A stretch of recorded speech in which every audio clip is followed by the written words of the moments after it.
К началу 50-х психиатры открыли очередное чудо-лекарство. Их новое изобретение, химикат, предназначенный для истребления паразитов у свиней, разрушал функции мозга почти так же, как и введение в глазницу шила для колки льда. Это был старый подход в новом обличии.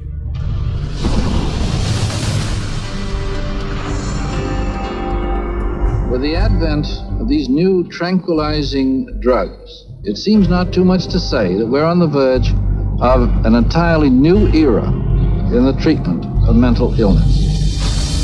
Называвший это химической лоботомией канадский психиатр Гейнс Лемон описывал таразин как легкий для приема препарат, вызывающий тот же эффект, что и психохирургия, при этом ничего не пачкая. Thorazine provided psychiatry with the entry into mainstream medicine. It had its magic bullet. If I'm a psychiatrist and I have to spend an hour talking to someone in psychotherapy, there's only so much I can charge for that hour. But if I can come in, give you a pill, and send you back out in 15 minutes or 10 minutes, that's a much more efficient use of my time monetarily. О чем психиатры умолчали, так это о том, что таразин вызывает калечащее неврологическое состояние, известное как тардив дискинезия. And that's a neurological syndrome where you have muscle twitches, abnormal jerks, which are uncontrolled, and they either last for a long time or sometimes they're permanent. So that's very clear, very well recognized long-term or permanent brain damage from these medications. Mr. Blount has virtually no signs of his original illness now. The signs that the movements of his mouth are completely side effects of the drugs that he was on for 20 years. Mr. Blount is quite rational. He understands what's going on. And if you're patient, he can carry on a very rational conversation with you. Even when you remove the drug, it may still remain. It means you have caused a permanent disabling of the brain. In the late 50s, you get the first signs of it, people starting to worry about it. But it's not until the late 70s that psychiatrists start warning their patients about it. 20 years. У производителя таразина, компании SmithKline French, были серьезные причины хранить это в секрете. Только в течение года компания получила более 500% прибыли. Общество и пресса оставались в неведении относительно тяжелых побочных эффектов, а видные доктора и психиатры собрались в Пуэрто-Рико, чтобы заложить основы для широкого применения подобных препаратов в будущем.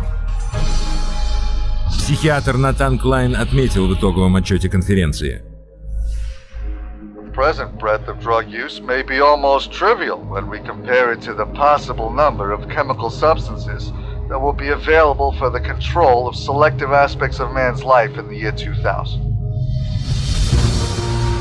Доктор Клайн возглавил движение, наводнившее мировой рынок новыми чудо-препаратами, при поддержке широкой рекламной кампании, на которую уходили сотни миллионов долларов. Психиатрия стала индустрией наркоторговцев. К 70-му году Американская психиатрическая ассоциация настолько зависела от денег фармацевтических компаний, что 30% ее годового бюджета поступали от рекламы препаратов в ее официальных журналах. So we had money flowing to trade organizations, we had money flowing to the doctors, and to their journals. Well, we all know that is going to influence how they think. The majority of National Institute of Mental Health and National Institute of Health scientists are getting more money from drug companies on the side than their tax-based salary. При таком потенциальном заработке психиатрам была нужна лишь научная, все оправдывающая теория. Их решение – официальный отчет, утверждающий, что все проблемы разума происходят от химического дисбаланса в мозге, и для его коррекции требуются лекарства. This chemical imbalance is one of the greatest fallacies ever foisted upon patients and the public. There is no chemical test to show an imbalance related to any psychiatric disease, whether it's depression, anxiety, what have you. The chemical imbalance is for the benefit of the psychiatrist. It has to be there so that psychiatrists can treat it. Однако мошеннические теории о химическом дисбалансе не могли скрыть свидетельств об ужасных побочных эффектах, таких как акатизия. Akathisia is like an extreme inner nervous agitation. People describe it as wanting to crawl out of their own skins.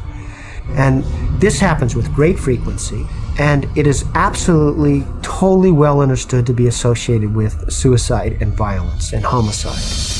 За годы накопились горы сообщений о побочных эффектах и частых случаях насилия, членовредительства и смертей. В 1991 году законодатели, медики и общественность наконец-то вынудили администрацию по лекарствам провести расследование. I know with absolute certainty that if Charles had any idea of the side effects of Prozac, he would never have taken it. I had two sons, David Lee, age 8, Billy 16. Wife 20 years, all gone. I'll tell you why. After being on Prozac for 21 days, my wife shot and killed both of these two boys right here. She turned the gun to herself and shot herself twice. I took the 9mm automatic, sat down on the bed and put the gun to my head. And I blew a 4-inch hole out the back of my arm instead of my head. Thank God I was a lousy shot. Had someone looked further into Prozac, steps could have been taken to avoid it. Вместо беспристрастной комиссии слушания проводились психиатрами, большинство из которых имели финансовые связи с фармацевтическими компаниями. They basically couldn't find an expert, a doctor, a psychiatrist, at a leading medical school who basically in some way or another didn't have a consulting agreement, hadn't taken money from the pharmaceutical companies. I do not find from the evidence today that there is credible evidence to support a conclusion that antidepressant drugs cause the emergence and or the intensification of suicidality and or other violent behaviors. 500 deaths, 33 murder cases, and over 20,000 adverse side effects. Would you like to tell me why this drug is still on the market? Is there an alliance, an unholy alliance between the psychiatric community, the pharmaceutical industry, and the FDA? And the answer is yes. Этот дьявольский союз стал очевиден в 1997 году, когда фармацевтические компании убедили АППЛ разрешить им рекламировать препараты широкой публике. Психиатры подписывали необходимые медицинские документы, и продажи всего за 3 года подскочили в 2,5 раза. Когда статистика самоубийств и насилия взлетела к небесам, негодование общественности заставило АППЛ поместить предупреждение на этикетке антидепрессантов.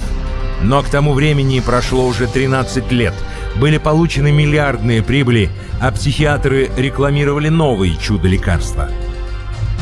К настоящему времени уже более 100 миллионов человек на Земле принимали эти препараты. При содействии лженауки и с одобрения продажных контролирующих органов сумма от продаж достигла 80 миллиардов долларов в год. И пока психиатры готовились продиагностировать и посадить на препараты каждого человека на планете, на другом фронте они продолжали наступление на наши самые основные свободы.